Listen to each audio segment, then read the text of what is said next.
Kahapon pa pala naghihintay, kasi nga nagpuka pa.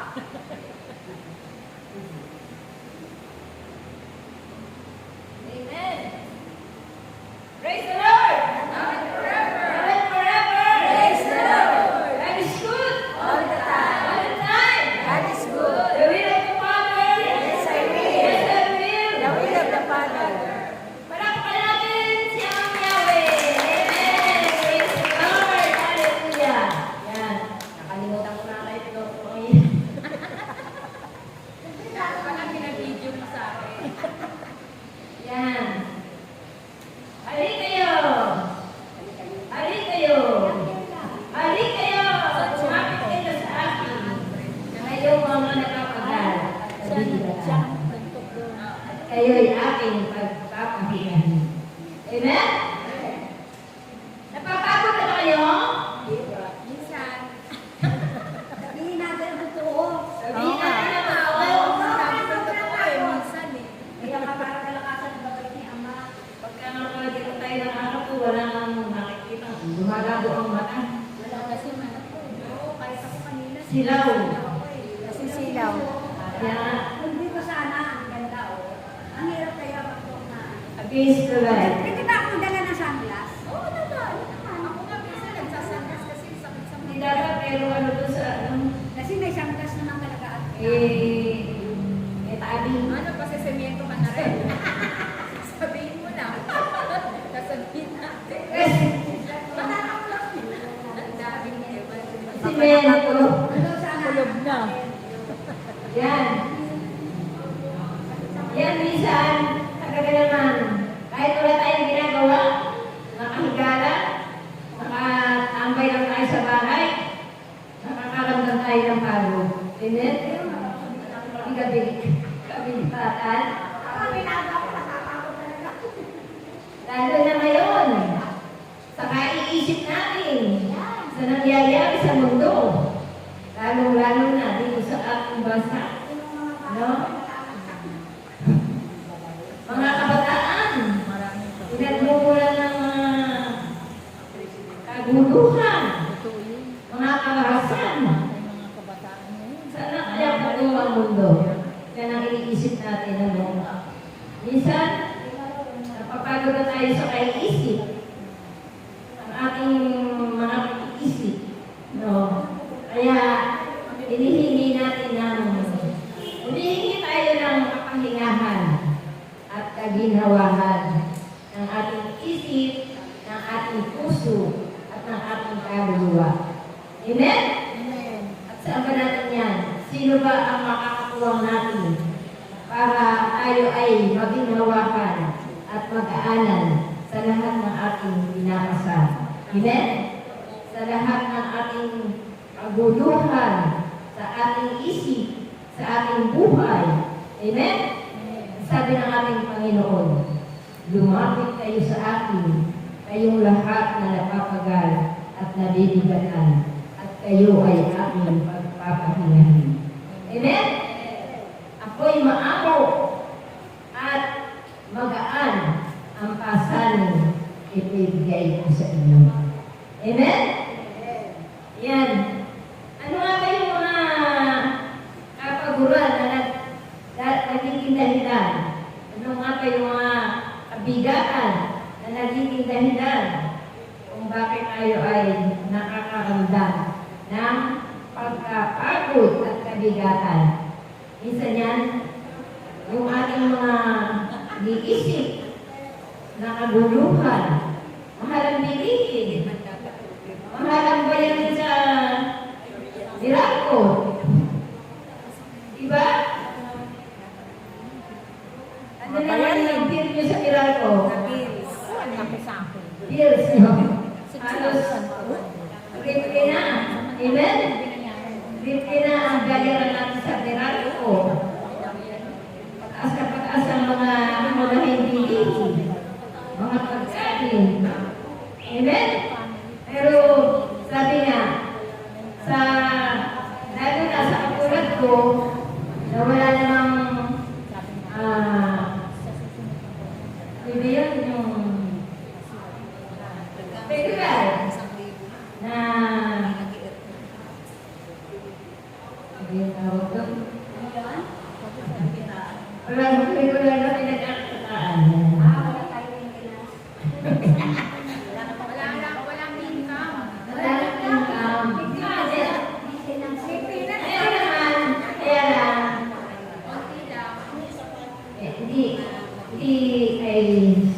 hindi minsan sapat.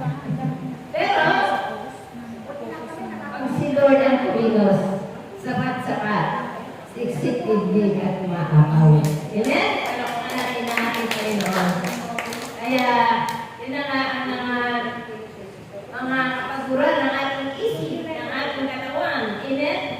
Yung mga iniisip natin, mga problema, yung mga nararamdaman natin minsan sa ating katawan, lalo-lalo na ngayon, ay halos kakasiyot na, at talagang marami na tayong nararamdaman sa ating katawan. Amen? Ang karamihan sa atin ay nag-maintenance na. Amen? Salamat na lang sa Diyos. Praise the Lord. At ako'y walang maintenance. Sana all. Sana all. Kailangan mo ba mag-guide ka dyan? Saan ba makukuha ng dugo niya? Sobrang naman natin. Mas manipis. Hindi nga Sobrang dugo. Saan ko nga ng cholesterol? Wala na cholesterol yan. Pero, sabi niya, kapag meron tayong katuwang, tsak yun, na lahat ng ating dalahi ay mapapagaan at tayo ay magiging hawahan. Amen? Amen. Palakukan natin ang ating Panginoon. Kaya ang sabi ng ating Panginoon, pasanin ninyo ang aking pamatok. Alam niyo ba kung ano yung pamatok? Yung yung nakasingkaw. Sinisingkaw sa ano? Sinisingkaw sa kalabaw. kalabaw. Sa kalabaw. Oo, pagkaya ng mga kapatid na namin. Yung mga kalabang ginagawa sa mga parako, o may mga mabigat na nilalagay sa karton, sinisingkaw sila doon. Yun ang nilalagay sa patok ng kalabaw para daw hindi sila mapagod at hindi sila mahirapan. Amen? Kumbaga ang katuwang ng kalabaw ay yung pamako. Singkaw. Singkaw. Yun. Sino ba ba? Kasi yung kalabaw, siyempre, kahit nakalabaw siya, napapagod din siya. Lalo mabigat yung kanyang dalahi. Pero yun na nga ang paraan ng mga tao para yung kanilang mga alagang hayop ay huwag kaalong mahirapan. Amen? Pagkat yung mga hayop ang katuwang nila sa kanilang hanap buhay. Amen? Kaya tayo rin, kailangan natin ay mayroong katuwang. Amen?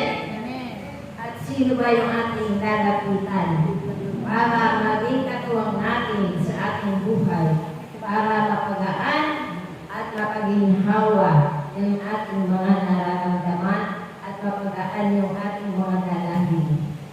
Yun ay walang iba kundi ang ating Panginoong Jesus. Amen? Tunay na anuman yung ating mga dalahin, mga problema, mga iniisip, ay siya lang tunay na makapagpapagaan sa ating mga dalahin. Amen? Makapagpapaginhawa sa ating mga suliranin sa lahat ng ating mga pinadala sa ating buhay. Siya lamang at wala ng iba. Amen? Minsan kasi, sa ating pagiging mataas, lahat ng mga problema natin, yung mga kailangan natin, ay kinakaya natin mag-isa. Akala natin, sa ating pag-isa, ay makakayanan natin at makukuha natin at magiging matagumpay tayo sa lahat ng ating gagawin. Pero, sabi nga, walang sino man ang makapagdudulot ng kaginhawahan sa atin, kundi ang ating Panginoon lamang. Amen? Kaya, kailangan natin sa kalinawahan, ito ang ating kailangan, ang pagtitiwala natin sa Diyos. Amen? Na ipagkakatiwala natin sa Kanya ang lahat ng ating mga pangangailangan. Amen?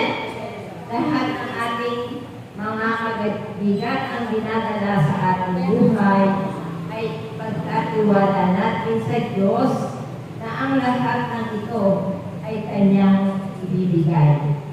Amen ba? Amen. Palakpakan natin ang ating Panginoon. Kaya, ang kailangan talaga natin, tayo ay laging lumalapit sa ating Panginoon.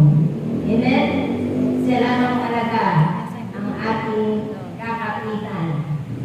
Siya lamang talaga ang siya natin laging tatawagin. Lagi natin ikukonsulta sa Kanya ang lahat ng ating gagawin, lahat ng ating pangangailangan. Ituturo niya sa atin ang paraan at mga solusyon kung ano ang nararapat natin gawin. Amen? Sa pamamagitan ng sa ating paglapit sa ating Panginoon, sabay nga na ito ang makakapagpaginawa sa atin. Amen? Yung gusto niya kasi sabi na, yung mga pamamaraan iisip natin para tayo giginhawa at magkakaroon ng solusyon, minsan hinahanap natin sa pagtatrabaho. Amen? Sa pakikipagrelasyon sa issue. Amen? Nakala natin tayo lang makakapagpaluwag sa ating mga dinadala. Pero, sabi nga, kung minsan, nagtatagumpay, pero magulo pa rin ang isipan. Amen? Maraming pera, pero napapagod pa rin. Amen?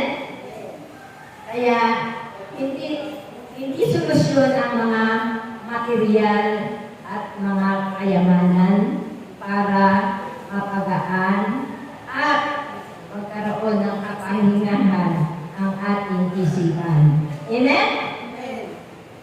Kaya, sa paglapit natin sa ating Panginoon, sa pamamagitan ng ano ba tayong lalapit sa ating Panginoon? Hello? Hi! Paano nga ba tayo lalapit sa ating Panginoon? Amen? Ito sa pamamagitan niya, kanina na-share ko sa pananalangin natin sa ating Panginoon. Amen? Yun ang ating personal na pakikipag-usap o pakikipagrelasyon sa ating Panginoon. Amen? Amen? Palakpakan natin ang ating Panginoon. Sa ating pananalangin, siyempre unahin doon natin na lagi natin pupurihin ang ating Panginoon. Amen? Sa lahat ng kanyang ginawang mga kahanga-hanga at magagandang bagay at mabubuting bagay dito sa mundo. Walang ibang makapangyarihan at pinakamatalino sa lahat kundi ang ating Panginoon lamang. Amen? Meron bang makakatumbas o meron bang mas makatalino at pinakamapangyarihan dito sa mundo? Iban sa ating Panginoon lamang.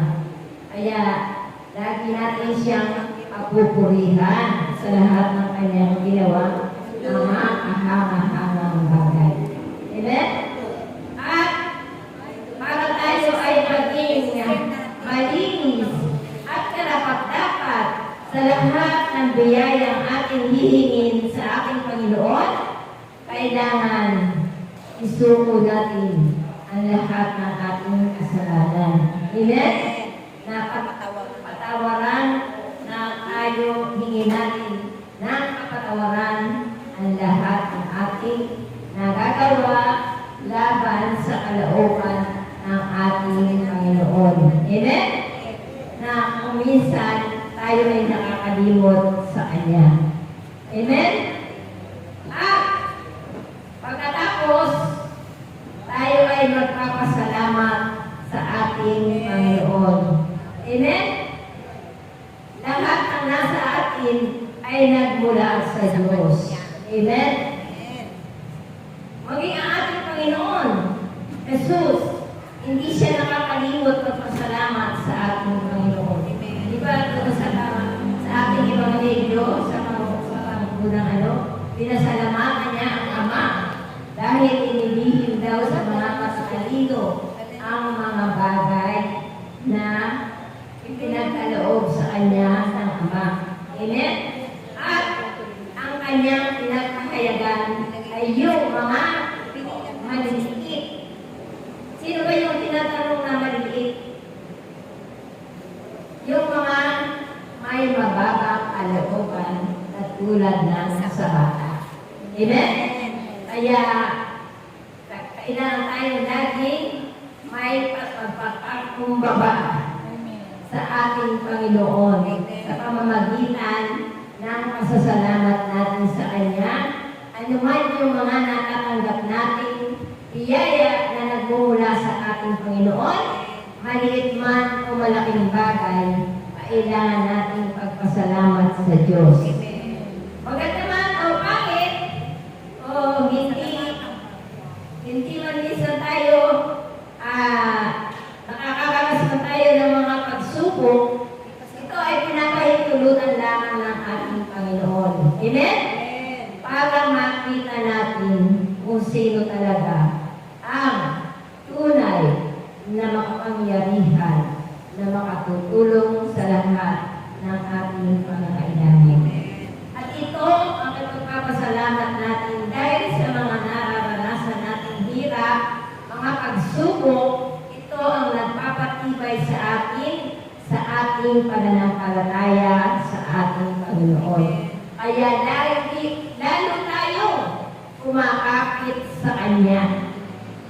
Lalo tayo nagsusumiksik sa Kanya dahil alam natin na walang iba tunay na makatutulong at makakatubod sa lahat ng ating pangangailangan kundi ang ating Panginoon naman. Amen ba? Amen. Amen? Amen. Tulog na. Kaya, yun, pagkatapos natin magpasalamat, siyempre, hihingi natin ang guidance niya. Amen? Lahat ng ating balak, lahat ng ating gagawin, ay kailangan ang kanyang patnubay. Amen? Upang ang lahat ng ating gagawin ay maging matuwid, upang lahat ng ating gagawin ay maging matagumpay at mabuma sa lahat ng bagay. Amen? Sapagkat kung siya ang ating lalapitan at sa kanya natin isasalunin ang lahat ng bagay, ay tunay na ang lahat ng matuwid at tama ang siyang ituturo ng ating Panginoon. Amen? Ano mang problema, ano mang sakit natin, ano man ang pangangailangan natin, ay laging nakalaan ang ating Panginoon para ibigay sa atin sa lahat ng tunay na nananampalataya at nananalig sa Kanya na humihingi ng may kababaang loob. Amen? Ng may pag-ibig. Amen? Kaya, pero mga kapatid, kung tayo man ay nananalangin, minsan, ay huwag nating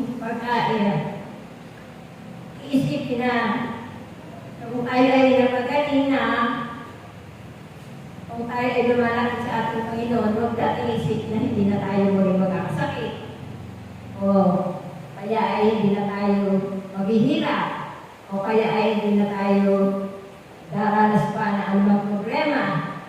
Sapagkat habang lumalapit tayo sa ating Panginoon, mas lalong minsan ay kinakapitan tayo ng mga problema. Yan na nga yung pagsubok. Pero habang tayo ay patuloy na nananalig sa ating Panginoon, tsak yun, hindi tayo pababayaan ng ating Panginoon. Kung may tiyaga, May ilaga. may inihaw. Alam mo, hindi ko grabe, May inihaw talaga. may tiyaga, may nilaga. Siyempre, no? Ayan. Alam mo, inihaw talaga. Para tumawa. Para tumawala. Dahil wala yung lungkot. Kaya, siya lamang ang ating katuwang. Kung tayo man, huwag nating isipin na hindi tayo maghihirap, hindi na tayo makakaroon ng problema, hindi na makakaroon ng kaguluhan. Pero, ang sigurado doon, hindi tayo pababayaan at iiwanan ng ating Panginoon. Amen? Hallelujah! Hallelujah!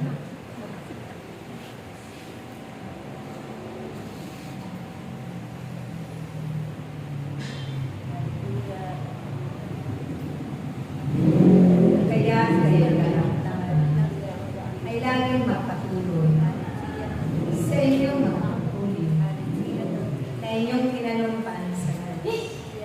Dahil ang lahat ng bagay ay siya ang magsasakatuparan ayon sa kanyang kalooban. Alisin ang mga pagmumba, mga pag-aalilangan, mga takot at pagluluha sa mga bagay na hindi makatutulong sa inyong pagtitiwala, pananalig at pananampalataya sa Diyos. At kailangan, lagi ninyong panghawakan ang ganyang pangako na kailanman hindi mapapagod. Ayan, kaya nga, magpatuloy lang po tayo mga kapatid. Huwag na huwag tayong susuko. Sapagkat hindi tayo susuko ang Diyos. Amen? Patuloy lang po tayong sumunod sa ipinagpuuto sa atin ng ating Panginoon. Patuloy lang tayong mag-aral sa Kanya. Amen? Sapagkat patuloy tayong upang patuloy natin lubos ang pangkakilala ang ating Panginoon. Amen? Tuloy-tuloy lang po tayo. Huwag tayong hihinto. Ang huminto, talo. Ang magpatuloy hanggang wakas, ay siyang maliligtas. Amen? Kaya, kung ano man po yung ating kaguduhan sa ating buhay, yung kabigatan, yung kung tayo man ay nahihirapan na, yan po. Huwag na tayong hihinto sapagkat ipagkakaloob sa atin ng Panginoon ang kaginhawakan, no? Ng ating isip, ng ating puso, at higit sa lahat ay kaligtasan ng ating kaluluwa at magkakaroon tayo ng buhay na walang hanggan. Kaya